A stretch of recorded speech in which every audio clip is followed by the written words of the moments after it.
મારું નામ દયારામભાઈ લક્ષ્મણભાઈ, ગામ ઘનશ્યામપુર, રહેવાનું નવા પ્લોટમાં. રાત્રે 2:30 થી 3 ના ગાળામાં ચોરી થયેલ છે. 2 હોનાની બુટી, 3 જોઈ હાંકરા, 2 સિક્કા, લટકણિયા, 51,000 રૂપિયા રોકડા રાત્રે લઈ ગયું છે.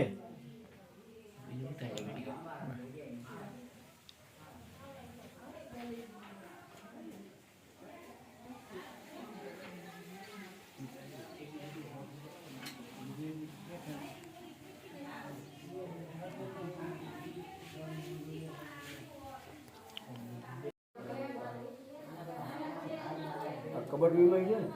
હા, કબાબ વીમાઈ છે. એ તાળું તાળું ચાવી બીજી હતી, ગોતીને લઈ ગઈ.